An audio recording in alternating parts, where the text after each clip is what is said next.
사실 신앙을 받아들이는 그 수용적 측면에서 보면 청소년 시기가 아주 결정적인 시기입니다. 만으로 22살에서 23살까지 대학생 시기까지가 전부 다 청소년인데 그 시기까지가 이렇게 그 복음을 받아들이는 결정적 시기라서 어떻게 하면 어린아이들 그리고 청소년들에게 복음을 잘 전달할 것인가 하는 게 중요한 주제라고 생각이 들고, 오늘 제가 맡은 발제는 이제 실제 가정에서 어떻게 하면 부모가 자녀들에게 신앙을 잘 전달할 수 있을까 하는 그런 측면에서 제가 상담 사례 하나를 여러분들에게 소개해 드리도록 하겠습니다. 일단 가족 상황은 어떤 상황, 실제 제가 상담했던 사례인데요. 그 아버지가 이제 온 가족을 데리고 상담을 받으러 왔습니다. 받으러 왔는데 제가 주제를 뭘로 잡았냐면 시끄러운 우리 집 어떻게 할 수 있나요? 이제 이게 주제입니다. 집이 참 시끄럽죠. 근데 이 집이 믿는 집입니다. 안 믿는 집이나 믿는 집이나 이게 실제 사는 생활 면에서 보면 이게 별반 차이가 없다라고 하는 게 제 인식이고 제 생각이고 제가 실제로 이제 많은 사람들을 상담하면서 많이 느끼는 것 중에 하나입니다. 그래서 실제로 이제 가정 생활이 믿음이 어디 갔을까 싶을 정도로까지 믿는 사람이나 안 믿는 사람이나 별반 차이가 없는 걸 제가 볼 수가 있는데, 이 집도 역시 믿는 집인데 이제 그 남편이 와서 하는 호소 문제죠. 아버지가 온 가족을 데리고 와서 하는 호소 문제가 우리 집은 왜 이렇게 시끄럽나요? 저는 쉴 수가 없네요. 직장 갔다 오면 집이 너무 시끄러우니까 쉴 수가 없는 거예요. 그래서 이제 이 사람이 너무 힘들고 지쳐서 상담을 받으러 왔습니다. 그 내용인즉슨 이제 자기 부인하고 자기 아내죠. 아내하고 아이들이 셋이 있는데 이 셋하고 이제 엄마하고 집에 들어가면 이제 싸움이 너무 심한 거예요. 싸움이 너무 심해서 자기가 집에 들어가면 도저히 집이 쉴 수가 없는, 이 직장인들한테 집은 이게 쉼터 역할을 하거든요. 직장은 일터고 집은 쉼터고 그런 역할을 하잖아요. 그래서 집에 들어와서 잘 쉬고 다음에 나가 좀 일을 했으면 좋겠는데 집에 와도 시끄럽고 집에 와도 힘드니까 쉴 수도 없고 직장 나오면 너무 피곤하고 등등등 이런 것들이 주제인데, 갈등의 내용을 보니까 뭐라고 돼 있냐면 주로 이제 엄마가 아이들한테 소리를 지르는 거죠. 방은 왜 이렇게 지저분하냐? 딸이 둘씩이나 있는데 왜 설거지를 안 하냐? 딸 둘하고 아들 하나가 엄마하고 계속해서 갈등을 일으키는, 그러고 나면 이제 엄마가 얘기를 하는 거예요. 뭐라고 얘기하냐면 니네들 그렇게 행동하면 하나님께 벌 받아? 이렇게 이제 하나님을 이제 자기식으로 이용을 하는 거죠. 이용해서 벌 받는다고 그렇게 얘기하고, 또 뭐라고 얘기하냐면 성경을 자주 인용을 합니다. 자주 인용하는데 성경에는 부모를 공경하라고 했는데 이게 공경하는 거냐? 이런 식으로 이제 비난하고 공격하는 투로 이제 성경을 활용을 합니다. 그리고 이제 이기적인 것들 같으니 자식 키워봤더니 다 뭐예요? 소용없어. 그러면서 한마디 더 합니다. 자기 신세 타령을 하죠.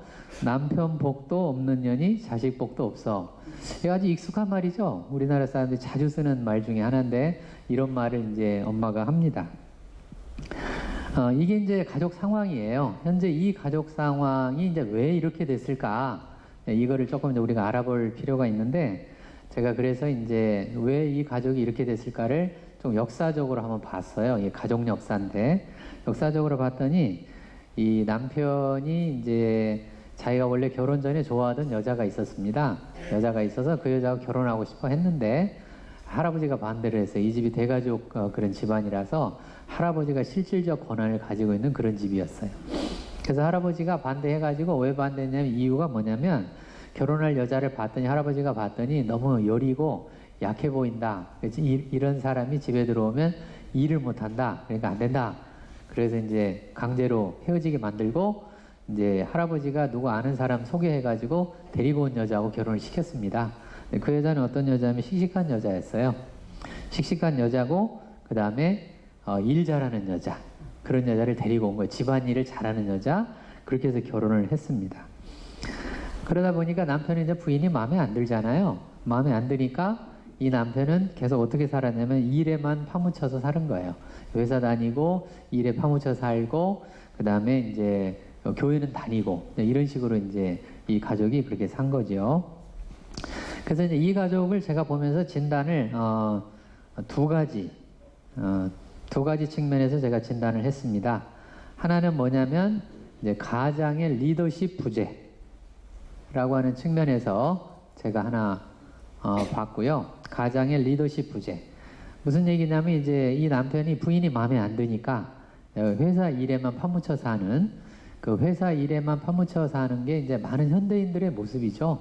이렇게 하지 않으면 현대사회에서는 가정의 일정한 정도의 그 물질적 수준을 유지할 수가 없는, 이게 현대사회지 않습니까?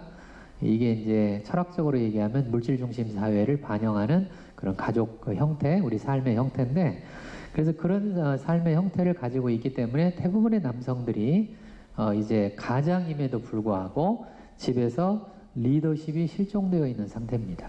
그 리더십의 실종은 조금 다른 각도로 이야기하면 남편의 실종이기도 하고, 또 다른 각도로 얘기하면 아버지의 실종이기도 합니다.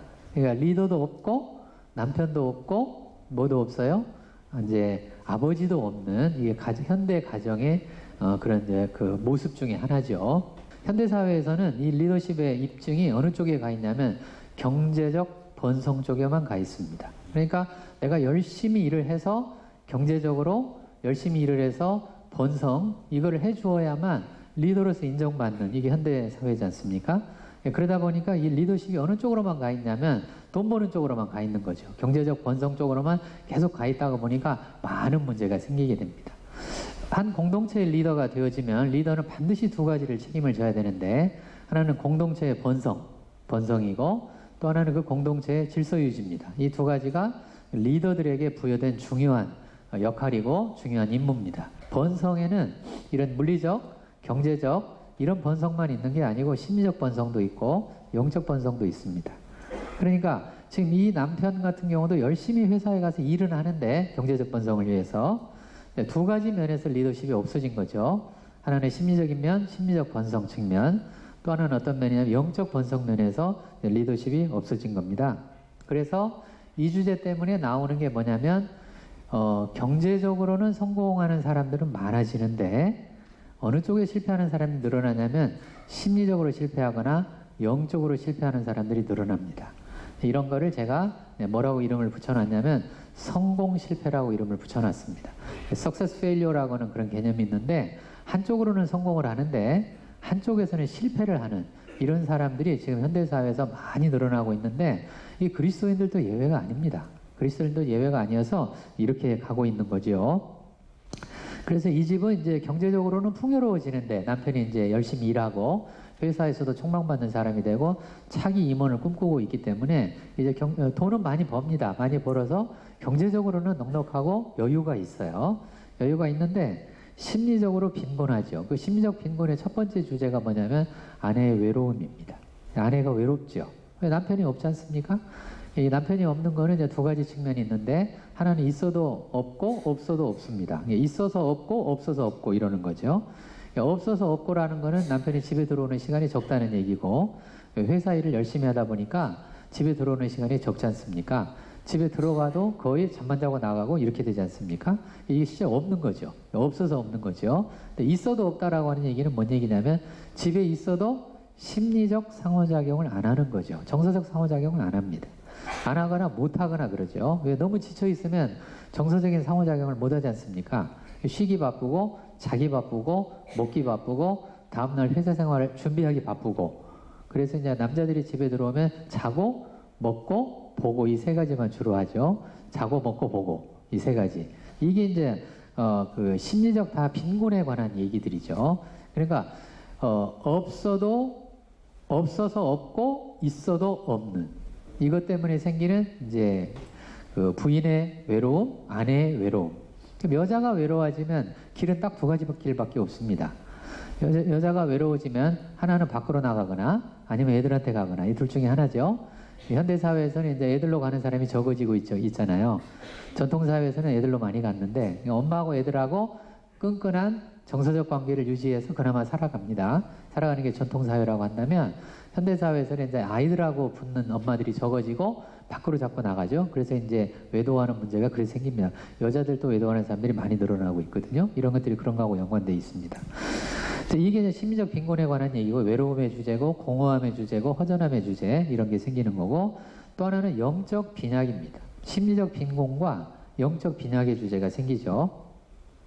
영적 빈약이라고 하는 건 왜 우리가 이렇게 살고 있는지에 대한 질문은 있는데 답이 없어요. 그 질문에 대한 서로 토론을 하거나 이야기를 하거나 나누거나 이게 우리가 살아가는 삶의 방향하고 관계가 있는데 영성이라고 하는 것이 일상생활에서 얘기되어지면 이것들은 다 삶의 방향과 관계가 있습니다. 내가 어느 방향으로 어떻게 삶을 살아가는가에 대한 서로 교류, 교제, 나눔 이런 것들이 이제 가족 간에 특히 부부 간에 아주 중요한 주제인데 이런 걸 얘기를 나눌 시간도 없고 서로 질문해도 잘 모릅니다. 왜? 그러면 승진하려고. 왜? 잘 살라고. 그다음 왜? 더하면 잘 먹으려고. 그래서 TV 프로그램 중에 어떤 게 자꾸 나와요? 잘 먹고 잘 사는 법. 이런 거 자꾸 나오잖아요. 잘 먹고 잘 사는 법. 지금 이제 사회가 그런 식으로 자꾸 가고 있기 때문에 이렇게 이제 삶의 방향성에 대한 논의, 이야기, 나눔, 조정 이런 것들이 지금 실종된 상태란 얘기죠. 이것이 이제 가장의 리더십 부재에서 오는 두 가지 중요한 어려움 중에 하나입니다. 또 하나는 두 번째로 제가 이제 이 상담을 통해서 제가 두 번째로 본 진단 중에 하나는 삶과 신앙의 통합 부재입니다. 삶과 신앙의 통합 부재죠. 우리가 교회는 다니지 않습니까? 교회는 다니고 이 집도 교회를 다니는 집에 꼬박꼬박 주일날 교회 가고 메시지 듣고 또 성경도 읽고 때로는 가정 예배도 드리고 그러는 집입니다. 그런데 그럼에도 불구하고 실질적으로 내 삶 속에서 내 삶 속에서 실질적으로 우리의 말씀이 어떻게 적용되어지고 그 적용되어지는 말씀이 우리가 가지고 있는 이런 어려움들하고 어떻게 연관성을 가져야 되는가에 대한 그 삶과 신앙의 통합 이것이 또 없는 상태인 거죠. 그것이 이제 뭐하고 연결되어 있냐면 성공지향적인 삶하고 연결되어 있죠. 그래서 이 남편은 오직 뭐만 꿈을 꾸냐면 성공해야 되겠다. 성공해야 되겠다. 이렇게 성공지향적인 삶을 살고 있는 남편. 그 남편의 삶이 결국 부인의 삶에도 그대로 연결되고 부부가 합심해서 아이들에게 뭐만 강조해요? 공부만 강조하죠. 공부해라. 공부해. 공부하라니까. 공부해. 공부 안 해? 오늘도 안 해? 내일도 안 해? 모레도 안 해? 안 해? 열심히 해. 이렇게 그냥 공부만 열심히 강조하는 이게 믿는 사람도 예외가 아니지 않습니까? 이게 예외가 아니잖아요. 그래서 신앙과 삶이 분리가 되어 있어서 교회에서만 하나님을 이야기하고 집에 오면 이제 하나님 이야기가 거의 없죠. 거의 없고 가끔씩 예배를 드리기는 하지만 이 예배는 드리다가 또 갈등도 생기기도 하죠. 예배 드리다가 갈등 생기는 경우도 종종 있습니다.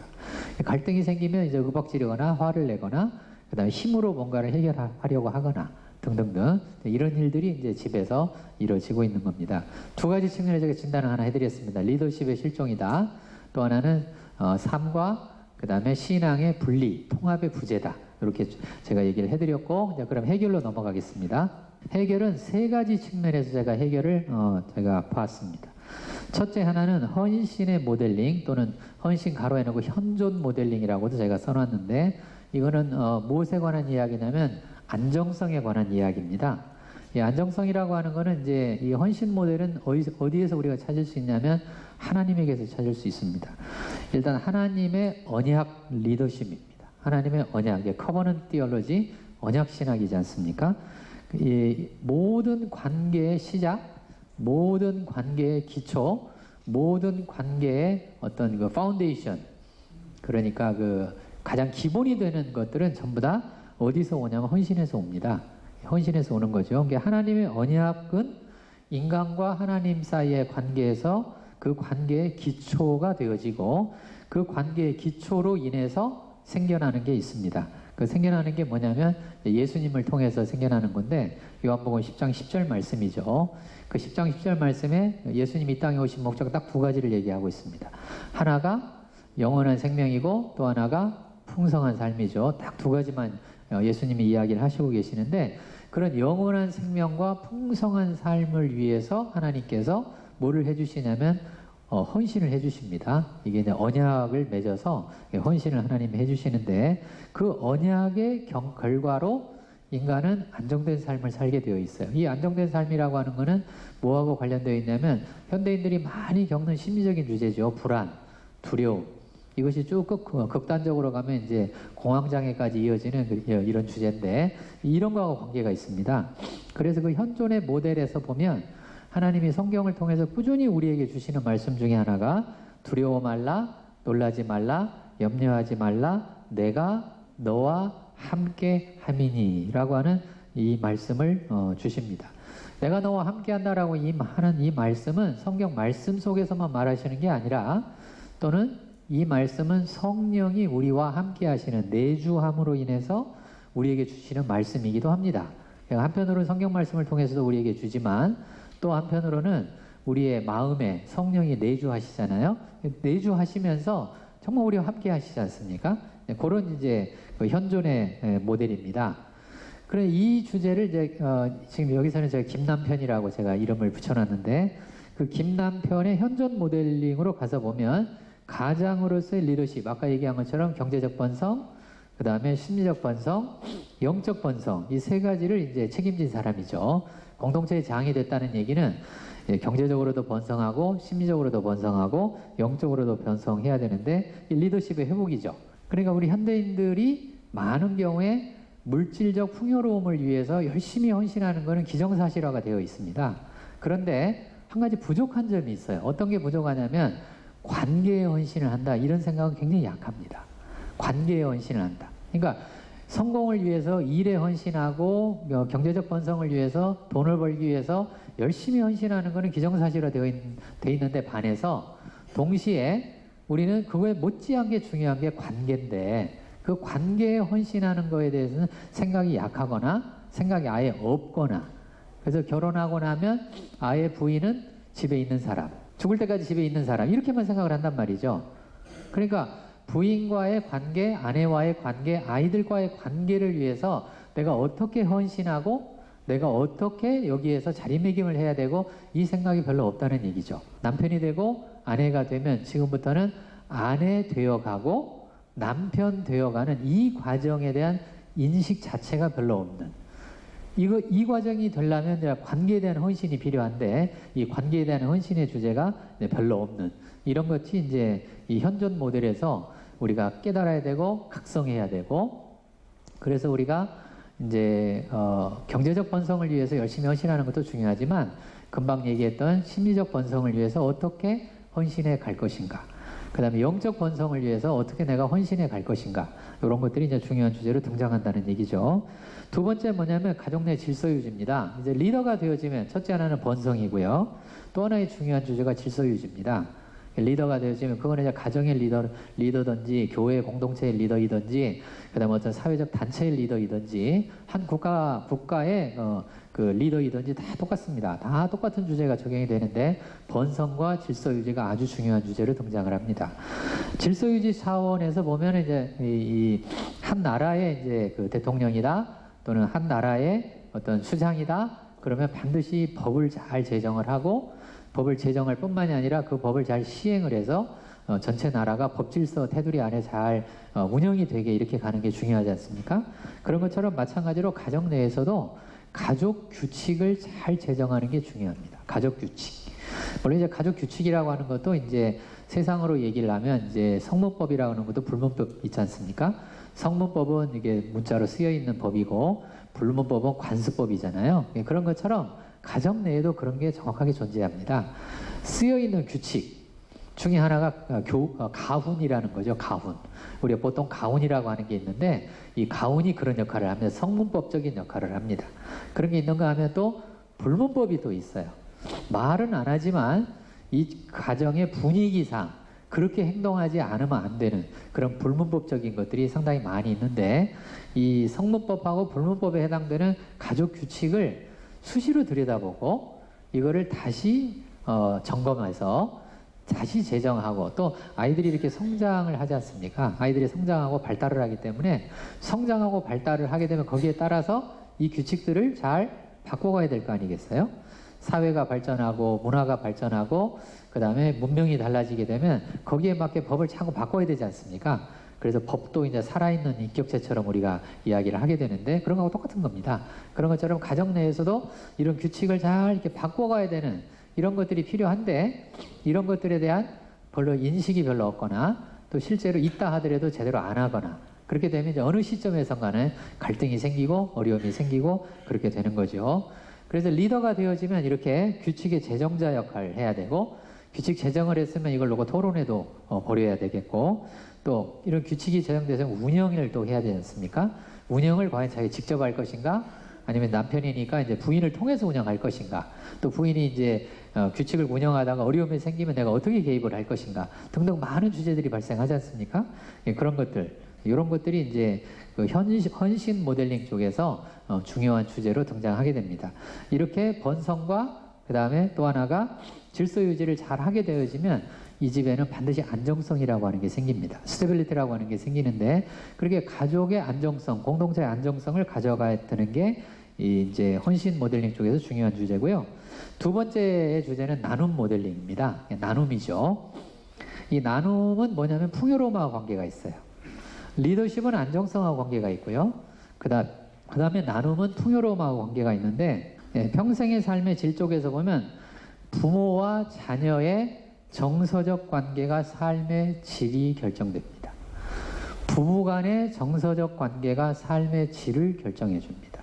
많은 경우에 그렇습니다. 이 정서적 관계의 중요성이죠. 이 정서적 관계의 중요성. 예를 들어서 김남편의 아내와 김남편과 김남편의 아내가 이 두 사람이 어떻게 정서적 관계를 회복하느냐가 이 가정의 시끄러운 우리 가정을 줄일 수 있는 그런 역할을 하게 돼요. 그래서 실제로 제가 상담을 하면서 제가 이제 쭉 역사를 아까 조사해 보니까 김남편이 이제 좋아하지 않는 부인하고 결혼했다고 얘기했잖아요. 그래서 제가 이제 보니까 18년을 살았는데 둘이 한 번도 데이트를 한 적이 없더라고요. 놀랍잖아요. 부부가 한 번도 데이트를 한 적이 없어요. 그래서 제가 데이트 처방을 했습니다. 숙제를 내줬어요. 내줬는데 일주일 만에 왔는데 숙제를 못 해가지고 왔어요. 그래서 제가 남편한테 물었습니다. 당시 왜 숙제를 안 했습니까? 라고 물었더니 첫째, 남편이 너무나 어색해서 못 나가는 거예요. 자기 부인하고 정서적 관계를 하는 게 너무나 어색한 거예요. 한 번 더 숙제를 내줬죠. 그래서 그 다음에 2주 만에 숙제를 하고 왔는데 이제 남한산성을 갔다 왔더라고요. 보니까 남한산성과 데이트를 하고 왔어요. 2시간 동안 데이트를 했더라고요. 잘했죠. 제가 칭찬도 많이 해주고 그랬는데 이제 효과가 아들한테서 나타났습니다. 아들이 뭐라고 저한테 보고를 하냐면 이렇게 얘기를 하는 거예요. 우리 집에서 이상한 일이 벌어졌어요. 무슨 일? 그랬더니 자기가 아침에 이제 아침에 깰 때, 아침에 일어날 때 보면 엄마가 자기를 보통 깨우는데, 아침에 어떤 일이 벌어졌냐면, 제가 잠결에 들었는데요, 너무 이상한 목소리를 들었어요. 그게 뭔데? 그랬더니 엄마 목소리 같은데 아닌 것 같대요. 엄마가 뭐라고 하냐면, 누구야? 일어나라! 이렇게 얘기를 했대요. 잔소리를 1절에서 10절까지 하던 엄마가 누구야 일어나라 꼭 노래하듯이 그렇게 얘기하면 자기가 잠결에 들었는데 너무 이상하더래요. 이거 우리 엄마 목소리 아닌데? 맞는데 아닌데? 놀라운 일이 벌어진 거죠. 중학교 1학년짜리 아이가 보고를 하는 겁니다. 왜? 부인이 데이트를 갔다 와서 너무나 기분이 좋았던 거예요. 한 번도 남편하고 결혼해서 데이트를 한 적이 없는데, 데이트라고 하는 게 뭡니까? 정서적 관계를 하는 타이밍이잖아요. 정서적 관계를 하고 나니까 굳이 이 부인이 아이들한테 갈 필요가 없어졌지 않습니까? 아까 얘기했잖아요. 아내가 외로워지면 길은 딱 두 가지밖에 없다.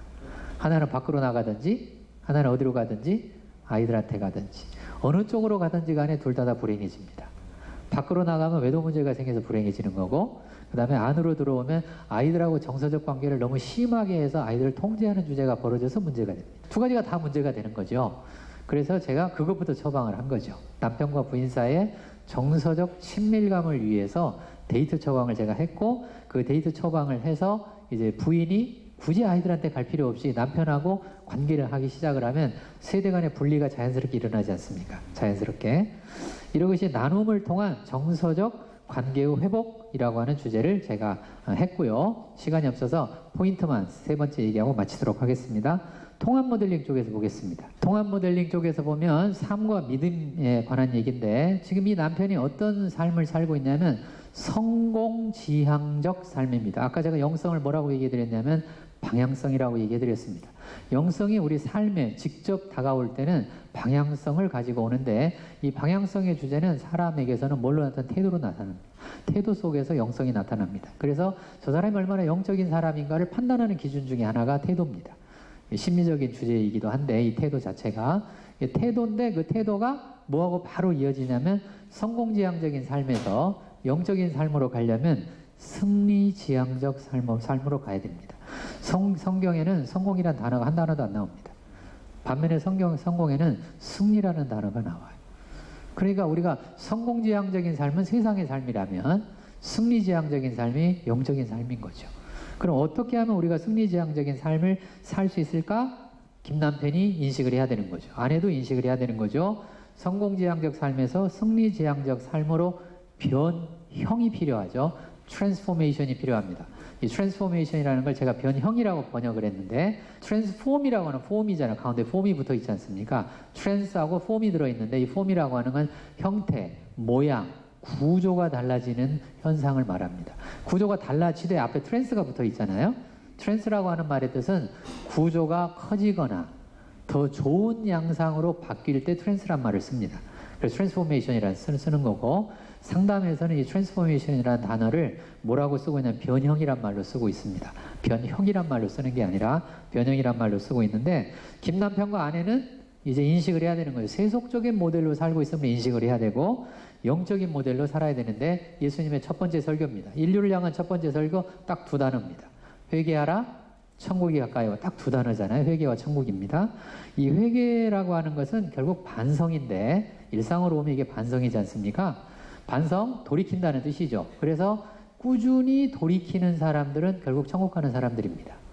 돌이키지 않는 사람들은 천국을 못 가는 거죠.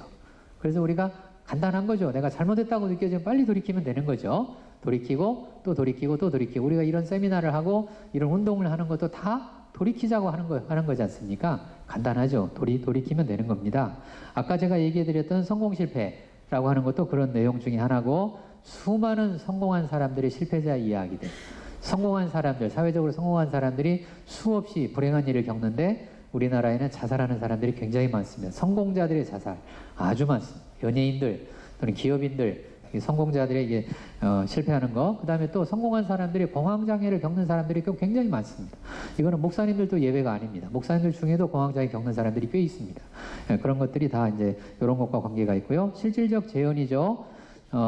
성경의 진리죠. 또 아비들아, 자녀를 노엽게 하지 말고 오직 주의 교양과 훈계로 양육하라. 하지 말 것과 할 것이 있는데, 화나게 하지 말고 노엽게 하지 말고 할 것, 주의 교양과 훈계로 양육할 것. 아내를 의롭게 하지 말고, 엄마는 아이들에게 모지르지 말고 소리 지르지 말고.